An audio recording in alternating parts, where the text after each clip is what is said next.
नमस्कार साथियों, संकल्प एकेडमी बाई पंकज सर के यूट्यूब चैनल पर आप सबका फिर से हार्दिक अभिनंदन और वंदन।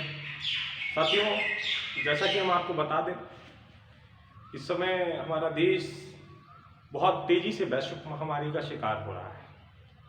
हमारे देश में दिनों दिन, प्रदेश में दिनों दिन मृत्युओं की संख्या लगातार बढ़ रही है। लोग वैश्विक महामारी से संक्रमित हो रहे हैं और उस संक्रमण का शिकार भी हो रहे हैं। तो सर्वप्रथम हमारा जो मूल कर्तव्य है, सर्वप्रथम हमें उस मूल कर्तव्य के साथ ये देश का सहयोग करना चाहिए, प्रदेश का सहयोग करना चाहिए। जो भी लगातार गवर्नमेंट्स, प्रदेश की सरकार, केंद्र की सरकार जो गाइडलाइंस जारी कर रही हैं, हमें उन गाइडलाइंस का उपयोग करना चाहिए और उन्हें पूरी तरह से उनका पालन करना चाहिए। साथ ही साथ अगर मुझे या मेरे परिवार में किसी व्यक्ति को किसी भी प्रकार की थोड़ी सी भी समस्या है तो उसे अतिशीघ्र नज़दीकी पीएचसी में जांच करा लेनी चाहिए और जांच कराने के बाद वह अपने आप को होम क्वारंटीन करके इस बीमारी से लड़ सकता है। तमाम उपाय सोशल मीडिया पर डेली अपडेट हो रहे हैं। डॉक्टर्स की टीम, अन्य विशेषज्ञ लोग उपाय लगातार सोशल मीडिया पर जारी कर रहे हैं, तो उन उपायों को हमें आजमाना चाहिए और स्वीकृति के साथ करना चाहिए। दोस्तों, समय सही नहीं है, इसलिए इस समय में अपनी ताकत का प्रयोग नहीं, बुद्धि का इस्तेमाल करना चाहिए और बुद्धि के इस्तेमाल के साथ इस वैश्विक महामारी से हमें लड़ना चाहिए। जैसा कि लगातार गाइडलाइंस मिल रही हैं, उन गाइडलाइंस के अनुरूप हम लोगों को कार्य करना चाहिए। हालांकि संकल्प कंपटीशन क्लासेस, संकल्प क्लासेस हमेशा ये कोशिश करता आया है कि हमारे बच्चों में शिक्षा के प्रति जो रुझान है, जो रुचि है, वो कम ना हो। इसलिए वह लगातार ऑफलाइन ऑनलाइन क्लास देने में अपनी प्रवृत्ति को, अपनी कार्यशैली को जागरूक कर रहा है। फिर से ऑनलाइन चला रहा है, यूट्यूब पर ये क्लास चल रहे हैं। बाकी जब से भी गाइडलाइंस के अनुसार कोचिंग संस्थान बंद कराए गए हैं, तब से ऐप पर लगातार क्लास दे रहे हैं। तो जो लोग पेड कोर्स के हैं और वो ऐप के माध्यम से लगातार क्लास ले रहे हैं, आदरणीय हमारे आर.के. सर जी ईवीएस का क्लास दे रहे हैं और ऐप पर वो मुफ्त क्लास भी मिल रहा है एक ईवीएस का। बाकी जीएस पॉलिटी पूरी तरह से वो उस पर पढ़ा रहे हैं पैड कोर्स के तहत। आदरणीय हमारे यदु भाई जी अभी कुछ दिनों से शारीरिक रूप से स्वस्थ नहीं है, जैसे ही वो होते हैं तो फिर से वो आपको बीच अपने यूट्यूब चैनल पर भी मिलेंगे। साथ ही साथ वो आपको इस ऐप पर भी मिलेंगे, जो संकल्प का पैड ऐप चल रहा है, उस पैड ऐप पर भी रीजनिंग की क्लास देने में समर्थ हो। इसी तरह से हमारे आशुतोष जी भी पैड कोर्स के ऐप पर, संकल्प के ऐप पर लगातार हिंदी की क्लास दे रहे हैं, यूपी स्पेशल क्लास दे रहे हैं। हम आपको लगातार उस पर मैथ पढ़ा रहे हैं, यूपीएसआई के बच्चों के लिए मूल वित्त पढ़ा रहे हैं। कोशिश करेंगे कि आज एक मूल वित्त का टॉपिक जो है अनैतिक व्यापार निवारण, जो अनैतिक व्यवहार निवारण के लिए जो अधिनियम 1956 में आया था, आज हमारा उस ऐप पर ये टॉपिक है।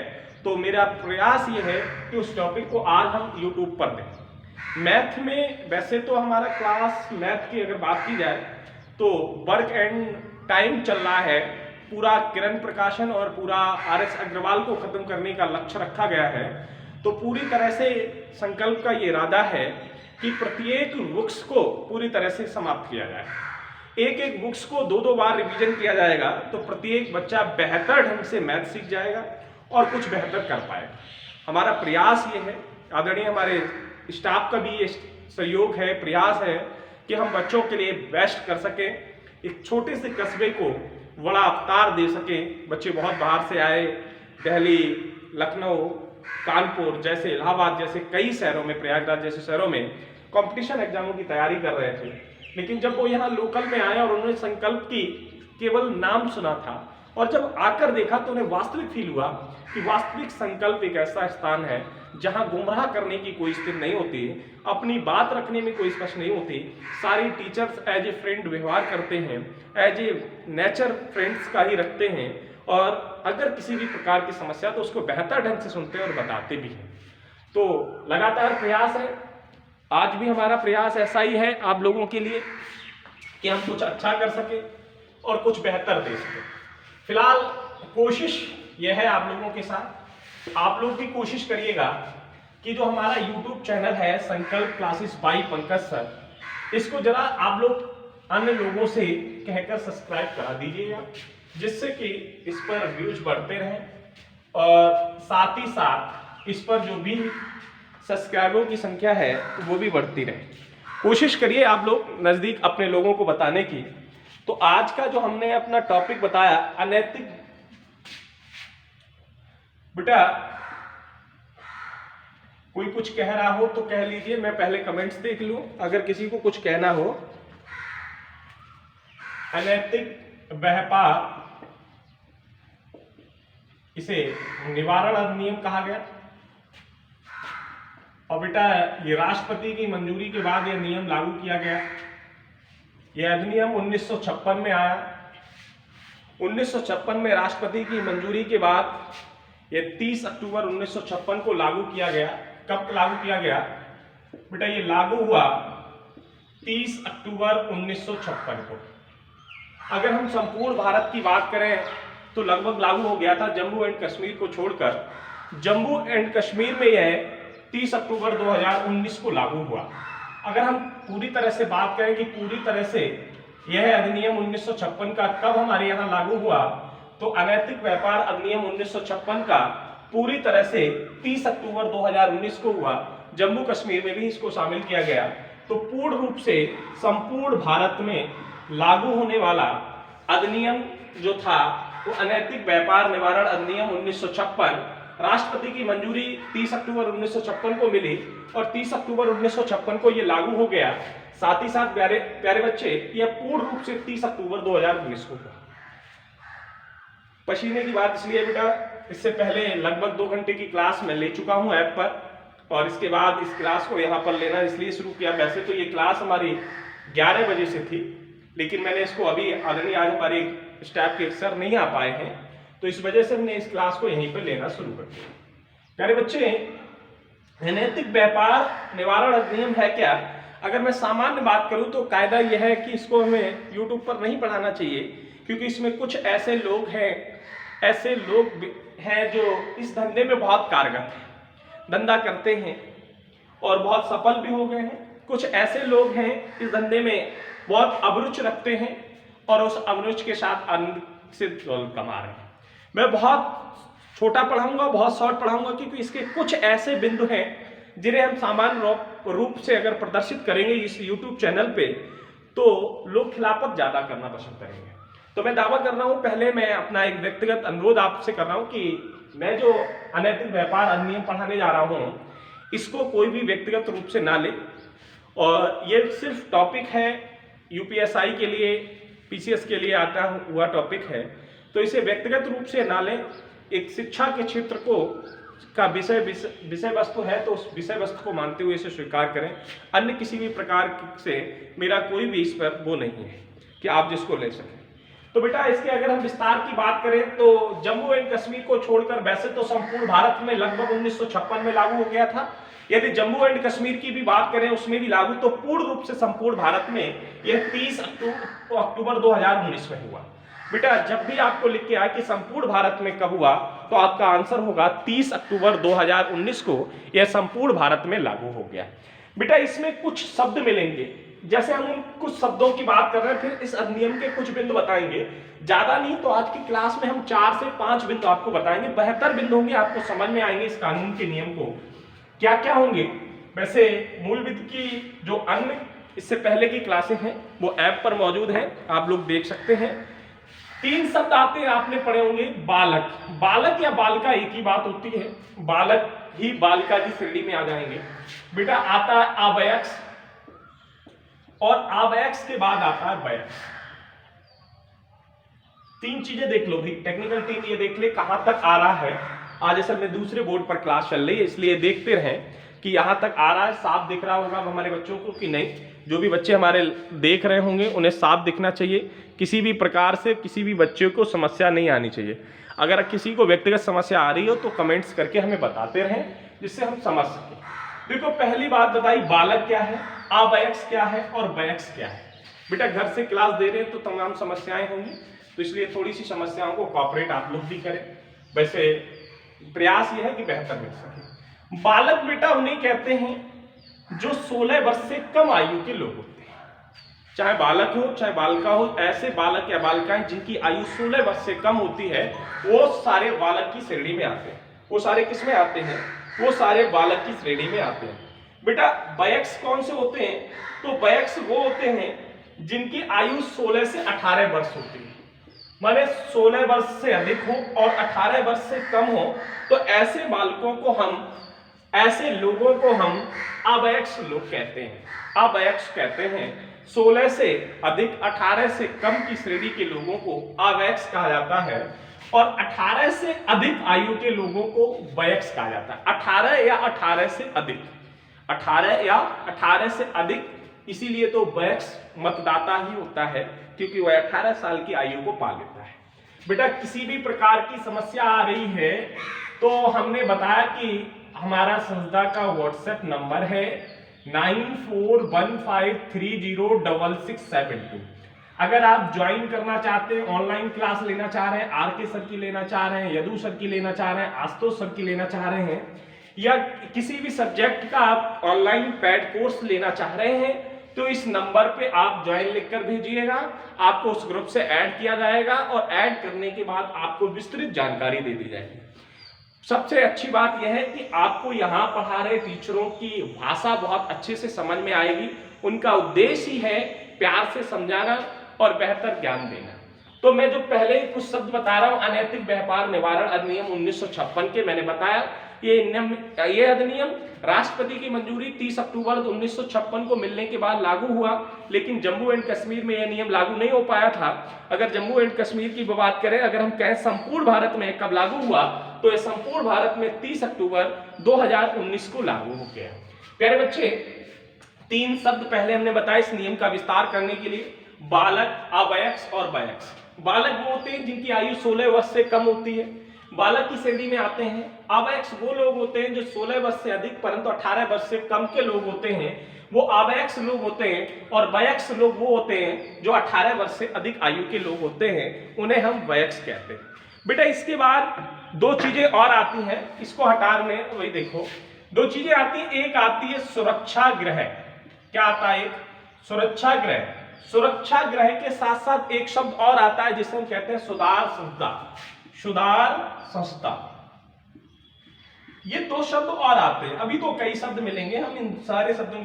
सुरक्षा गृह क्या होती है? तो प्यारे बच्चे, ऐसे लोग जिनका शोषण हो रहा हो। कैसे लोग बताएं? ऐसे लोग जिनका शोषण हो रहा हो, तो उस शोषण को बचाने के लिए हम उन्हें कहीं ना कहीं रख देते हैं, रोक देते हैं। तो उनके बचाव के लिए जो स्थान हमने उन्हें चयनित किया है उसे हम कहते हैं सुरक्षा गृह। ऐसे लोग जिनका कहीं ना कहीं शोषण हो रहा है, तो उस शोषण से बचाने के लिए हम उनको जिस जगह सुरक्षित कर देते हैं उस जगह को हम कहते हैं सुरक्षा गृह। सुधार गृह क्या होता है? सुधार संस्था क्या होती है? बेटा ऐसे लोग जो वयस्क नहीं होते हैं। कैसे नहीं होते? वयस्क नहीं होते हैं, अर्थात 18 वर्ष या 18 वर्ष के अधिक के नहीं होते हैं। 18 वर्ष या 18 वर्ष से अधिक के नहीं होते हैं, अर्थात वयस्क नहीं होते हैं। तो ऐसे लोग जो वयस्क नहीं होते हैं लेकिन वो कुछ गलत काम करने लगते हैं, ऐसे लोग जो वयस्क नहीं होते हैं लेकिन कुछ गलत काम करने लगते हैं, तो उन्हें उस गलत काम से रोकने के लिए कहीं ना कहीं रखा जाता है। तो जहां रोका जाता है, जहां रखा जाता है, उसे हम कहते हैं सुधार संस्था, सुधार गृह। और वहां उन्हें पहुंचा दिया जाता है। बेटा वहां उनकी पढ़ाई लिखाई काम धंधे सब कुछ कराए जाते हैं। और जब उन्हें अच्छी अच्छी बातों के साथ पढ़ाया जाता है, मोटिवेट किया जाता है, जब वो ऐसे हो जाते हैं तब उन्हें वहां से छोड़ दिया जाता है। तो वो कहलाती है सुधार संस्था। क्या कहलाती है? सुधार संस्था। इसी बीच एक और शब्द आता है सार्वजनिक स्थान। अब बेटा सार्वजनिक के बारे में तो सब लोग जानते हैं। सार्वजनिक क्या होता है? सार्वजनिक का प्यारे बच्चे सीधा सा मतलब है ऐसी जगह जहां हर किसी की पहुंच हो। सार्वजनिक का क्या मतलब है? ऐसी जगह जहां हर किसी की पहुंच हो, तो उसे सार्वजनिक स्थान कहते हैं। उसे हम क्या कहते हैं? सार्वजनिक स्थान कहते हैं। मन में आ रहा होगा पता नहीं एक मुफ्त की बात है क्यों बता रहे हैं। बेटा ये मुफ्त की नहीं है, बहुत इंपॉर्टेंट बातें हैं। और ये सारी बातें अनैतिक व्यापार अधिनियम 1956 के लिए बहुत इंपॉर्टेंट है। और भी कुछ शब्द हैं, 2 शब्दों के बारे में और करेंगे, ज्यादा शब्दों की चर्चा नहीं करेंगे क्योंकि आप लोग जो है अपना अपना फेस बहुत डाउन कर लेते हैं, ज्यादा कहीं पर भी थोड़ा सा डीप जाने की कोशिश करते हैं हम। तो 2 शब्द और कौन कौन से हैं? एक आता है वेश्यागृह और एक आता है वेश्यावृत्ति। बेटा वेश्यागृह और वेश्यावृत्ति क्या होती है? देखो वेश्यागृह और वेश्यावृत्ति, कुछ लोग तो जानते हैं और कुछ लोग नहीं जानते। तो वेश्यागृह और वेश्याव्रत में क्या अंतर है?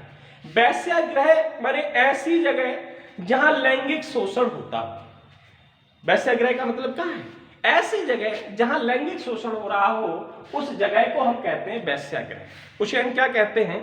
वेश्यागृह। और ऐसे लोग जिनका लैंगिक शोषण हो रहा हो, उन्हें हम कहते हैं वेश्याव्रत। दोनों बातें समझ लो। जहां लैंगिक शोषण होता है उस स्थान को कहते हैं वेश्यागृह, जिसका होता है उसे हम कहते हैं वेश्याव्रत। दोनों बातें क्लियर हो गई। अब दोनों बातें अगर क्लियर हो गई तो हम पहली बात को क्लियर करने जा रहे हैं। अब अनैतिक व्यापार निवारण अधिनियम 1956 का पहला बिंदु क्या है? देखो पहला बिंदु क्या कहता है। इसका पहला बिंदु क्या कहता है कि कोई व्यक्ति जो वेश्यागृह को चलाता या चलवाता है, क्या कहा मैंने? कोई व्यक्ति जो वेश्यागृह को चलाता या चलवाता है। वेश्यागृह के बारे में समझ गए?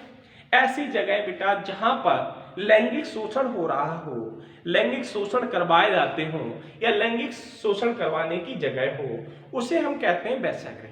बेटा बहुत समझदार हो, जब इतनी तैयारी करने के लिए आप यूपीएसआई की तैयारी करने के लिए आ गए हैं तो सारी चीजें समझ रहे होंगे, क्वेश्चन के अनुसार ही चलिए।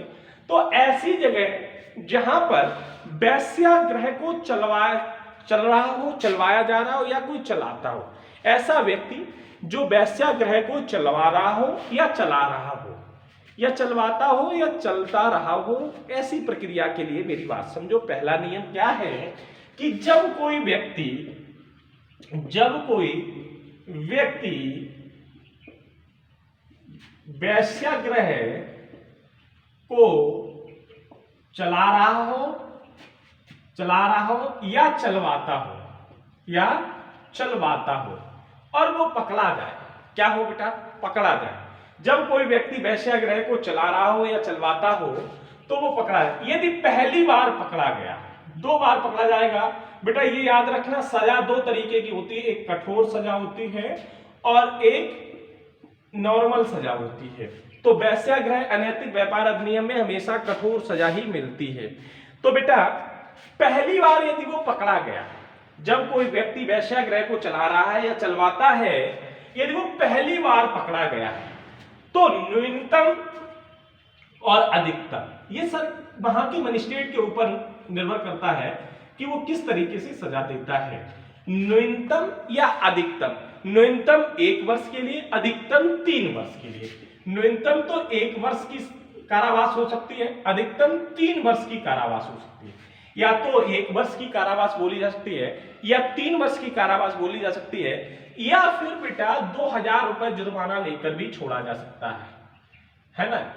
या दोनों चीजें भी हो सकती हैं। 1 साल या 3 साल की सजा हो सकती है और बेटा 2000 रुपए जुर्माना भी हो सकता है। 2000 रुपए जुर्माना भी हो सकता है। ये वहां पर निर्भर करता है मजिस्ट्रेट पर कि वह किस तरीके से सजा दे रहा है। मेरी बात समझ गए? अगर बेटा वही व्यक्ति दूसरी बार पकड़ा जाता है, यदि बेटा वो क्या होता है, दूसरी बार पकड़ा जाता है, तो न्यूनतम 2 वर्ष की और अधिकतम 5 वर्ष की सजा होगी। न्यूनतम कितने वर्ष की? 2 वर्ष की। अधिकतम कितने वर्ष की? 5 वर्ष की सजा होगी। दंड रूपी धनराशि हमेशा 2000 रुपए ही रहेगी। दंड रूपी धनराशि अधिकतम कितनी रहेगी? 2000 रुपए रहेगी। क्वेश्चन क्या बनेगा कि यदि कोई व्यक्ति वेश्यागृह चला रहा है तो यह किस नियम के अंतर्गत आता है, किस अधिनियम के अंतर्गत आता है? तो आपको पता हो, व्यापार अधिनियम निवारण, जो अनैतिक व्यापार निवारण अधिनियम है 1956 के अंतर्गत आता है। इसमें बेटा सजा का क्या प्रावधान है? यदि कोई व्यक्ति पहली बार ऐसा पकड़ा गया तो उसे मजिस्ट्रेट हो सकता है कि उसकी गतिविधियां या उसके पूछताछ में जो भी जिस तरीके का भी भाव उसके अंदर उत्पन्न होगा, वो उसी तरह से यदि पहली बार ऐसा कर रहा है तो उसे 1 वर्ष की सजा दे सकता है या 2000 रुपए जुर्माना लगा के छोड़ सकता है या दोनों दंड दे सकता है। दूसरी बार पकड़ा जाता है तो 3000 रुपए, 3 वर्ष, 2 वर्ष या 5 वर्ष के लिए करता है और 2000 रुपए देकर भी छोड़ देता है। अब बेटा होता क्या है, दूसरे पॉइंट की बात करें अगर हम, यदि कोई मकान मालिक अपना मकान किराए पर देता है, यदि कोई मकान मालिक क्या करता है, अपना मकान किराए पर देता है। यदि कोई मकान मालिक है और उसने अपना मकान किराए पर दे दिया, सुन लो भैया, लिखेंगे हम कम, बोलेंगे ज्यादा। यदि कोई मकान मालिक है और उसने अपना मकान किराए पर दे दिया, क्या किया, कुछ मैसेज आ रहे हैं, इनको देखते रहे। कोई भाई मकान मालिक है और उसने अपना घर किराए पर दे दिया है और जिस किराएदार ने लिया है उसने उसे वेश्यागृह बना दिया है। उसने उसे क्या किया? वेश्यागृह बना दिया। यदि मकान मालिक को पता है या नहीं पता है तो क्या सजा होगी और जो कर रहा है उसकी क्या सजा होगी? तो मेरी बात समझो, मजिस्ट्रेट इस मकान मालिक को अपने पास बुलाएगा, इस पर अपना पक्ष रखाएगा, तो चलवा रहा होगा तब भी कह देगा सर मेरे संज्ञान में नहीं है, मुझे नहीं पता। तो मजिस्ट्रेट इसे आदेश देगा कि उस मकान को, अब मजिस्ट्रेट को कैसे पता लगा? पड़ोसियों ने, मोहल्ले के लोगों ने बताया कि सर यहाँ पर हम लोग शिक्षित लोग हैं, समाज के लोग हैं, सामाजिक इस तरीके का अगर हम लोगों के सामाजिक धंधे हो रहे हैं, लगे हैं, हम लोगों की गलियों में, मोहल्ले में, पड़ोस में हो रहे हैं, इस पे हमारे संतान पर, हमारे कैरेक्टर पर, हमारे माहौल पर बहुत बड़ा प्रभाव पड़ रहा है। तो ऐसे रूप में सरकार, कोतवाल या मजिस्ट्रेट उस मकान मालिक को बुलाएगा और बुलाने के बाद बेटा उसको एक आदेश करेगा। बुलाने के बाद क्या करेगा? एक उसको आदेश करेगा कि 1 सप्ताह के अंतर्गत मकान खाली कराओ। यदि आप नहीं खाली कराते तो 20 रुपए पर डे के हिसाब से जुर्माना भी लगेगा। 1 सप्ताह के अंतर्गत खाली कराने का आदेश देगा और 20 रुपए पर डे के हिसाब से जुर्माना भी घोषित कर दिया जाएगा। और बेटा जो काम ये कर रहा है, यदि पहली बार इसने ऐसा किया, किसी का मकान को किराए पर लेकर वेश्यागृह बनाया है, तो उसे 2 साल का कारावास और 2000 रुपए का जुर्माना लगेगा। और दूसरी बार भी उसने वही हरकत की है तो उसे 5 साल का कारावास और 2000 रुपए का जुर्माना लगेगा। मेरी बात समझ गए होंगे आप लोग? नहीं समझ पाए? बेटा मेरी बात क्या थी, यदि कोई मकान मालिक अपना किराए का मकान किसी को दे देता है और वह उसे वेश्यागृह बना देता है, यदि मकान मालिक को पता है, उसकी मर्जी से, उसकी अमर्जी से चल रहा है, उसकी सहमत से असहमत से चल रहा है, तब भी उसे मजिस्ट्रेट या कोतवाल वहां का जहां भी शिकायत की गई होगी वो उसको बुलाएगा। बुलाने के बाद उसे 1 सप्ताह के अंतर्गत खाली कराने का आदेश देगा तथा 20 रुपए पर डे का साथ जुर्माना भी लगा देगा। यदि जो कर रहा था उसके साथ क्या होगा, यदि वो पहली बार ऐसा काम करते पकड़ा गया होगा तो उसे 2 साल की सजा और 2000 रुपए लगेंगे, और यदि वो दूसरी बार भी पकड़ा जाता है तो 5 साल का कारावास और 2000 रुपए लगेंगे। यह बेटा हमेशा याद रखना, यह कठोर सजा होती है। ये कैसी सजा होती है? कठोर सजा होती है। अब तीसरा पॉइंट क्या होता है प्यारे बच्चे?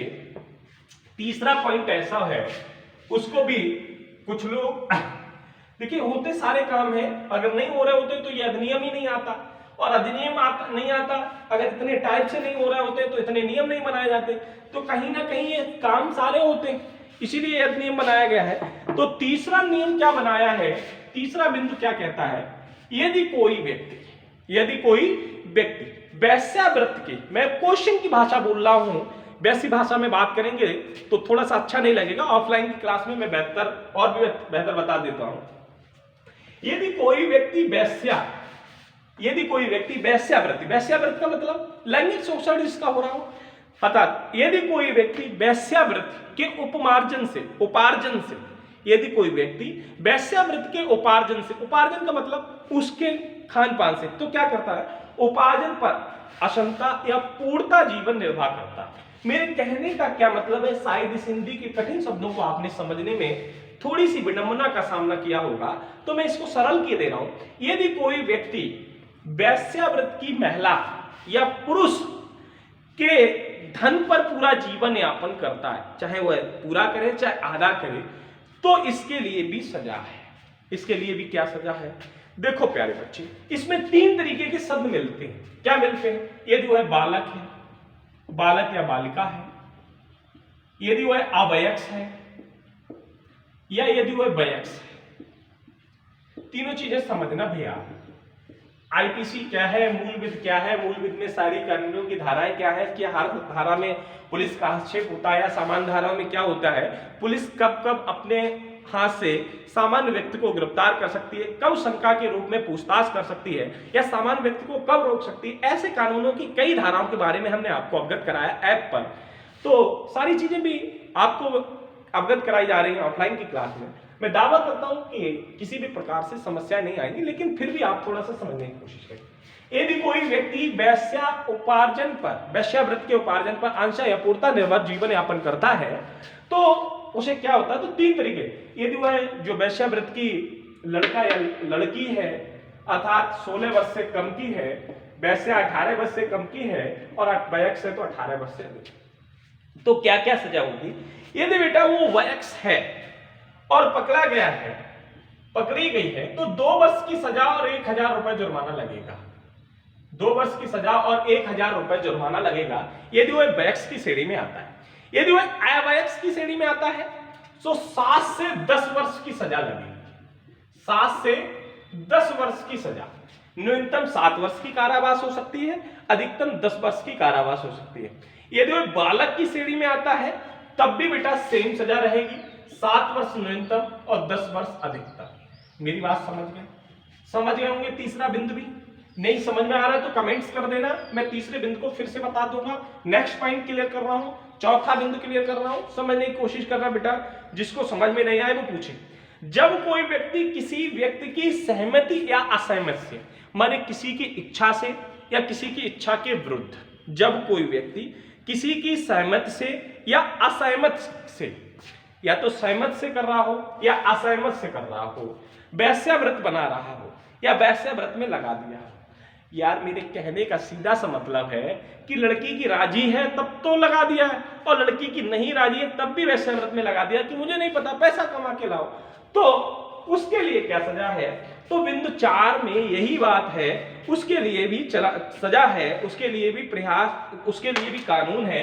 यदि उसने बिना परमिशन के, बिना या उसकी सहमत या असहमत से, उसको सम्मत या असम्मत से उसको अगर कारावास में लगा, उसको अगर वैश्याव्रत में लगा दिया है या लगाने का प्रयास किया है तो उसे 7 से 10, न्यूनतम 3 वर्ष की, बेटा न्यूनतम 3 वर्ष की, अधिकतम 7 वर्ष की कारावास होगी। न्यूनतम कितने वर्ष की? 3 वर्ष की, और अधिकतम कितने वर्ष की? 7 वर्ष की कारावास होगी। साथ ही साथ 2000 रुपए जुर्माना भी लगेगा। साथ ही साथ 2000 रुपए जुर्माना लगेगा, या दोनों लग सकते हैं या एक लग सकते हैं, यह निर्भर करेगा मजिस्ट्रेट पर। ये किस पे करेगा? मजिस्ट्रेट पे।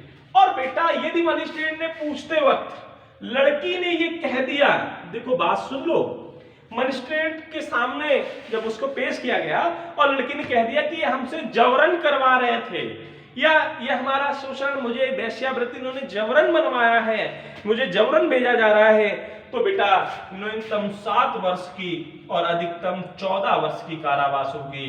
न्यूनतम 7 वर्ष की और अधिकतम 14 वर्ष की कारावास होगी।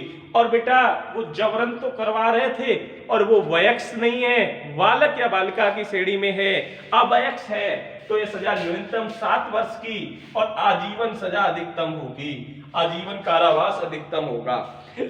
आ रहा है यहाँ तक? जरा ये देख लो, आ रहा है? नहीं आ पा रहा है तो बच्चे मेरी बात समझ गए होंगे। नहीं आ रहा है कोई बात नहीं। देखो लड़की यदि अपने शब्दों में कह दे कि सर इन्होंने हमें जबरन वैश्या बनाया है, वैश्यावृत्ति में शामिल किया है, तो न्यूनतम 7 वर्ष की सजा होगी और अधिकतम 14 वर्ष की सजा होगी। और उसे जबरन करवाया जा रहा है लेकिन वह अवयस्क है, वयस्क नहीं है, तो न्यूनतम 7 वर्ष की और अधिकतम आजीवन कारावास भी हो सकती है, आजीवन कारावास भी हो सकती है। बेटा एक बिंदु और देख लो, 5वां बिंदु, मैं शेष बात अगली क्लास में कर लूंगा क्योंकि ज्यादा बड़ा क्लास YouTube पर पहुंचना आप लोग देखते भी कम है और साथ ही साथ रुचि भी कम रखते हैं। लेकिन मैं दावा करता हूं यदि आप जितना मुझे देखेंगे, जितना मुझे सुनेंगे, मैं दावा करता हूं कि आपको निश्चित तौर पर किसी भी प्रकार की प्रॉब्लम नहीं होगी, सारी चीजें आपको समझ में आ जाएंगी।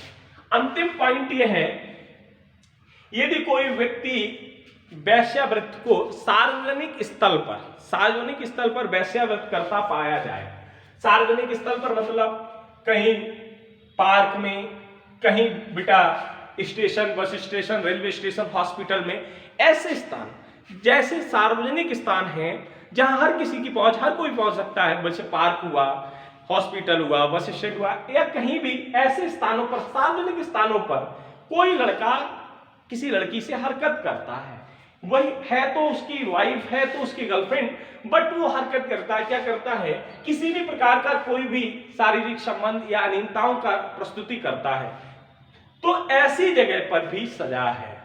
आप सार्वजनिक स्थान पर किसी को किसी भी प्रकार से नहीं छेड़ सकते हैं, वो चाहे आपकी पत्नी ही आखिर क्यों ना हो।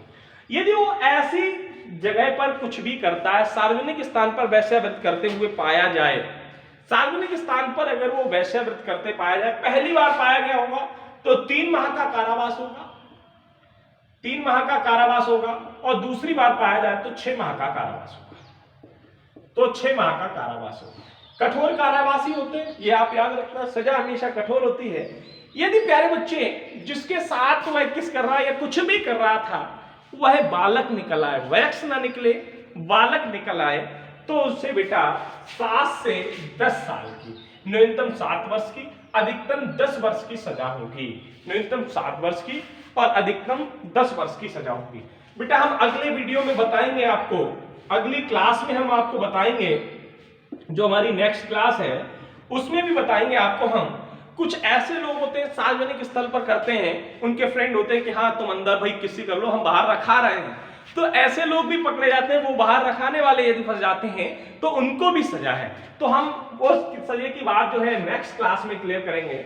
बहुत लंबा तो नहीं, लेकिन हाँ अप्रॉक्स 60 मिनट का क्लास है ये, अनैतिक व्यापार निवारण अधिनियम 1956। कुछ ज्यादा खास नहीं, लेकिन जो भी है वो उतना कम नहीं है। किसी एग्जाम के लिए पूछे जाने वाले सारे क्वेश्चन हैं।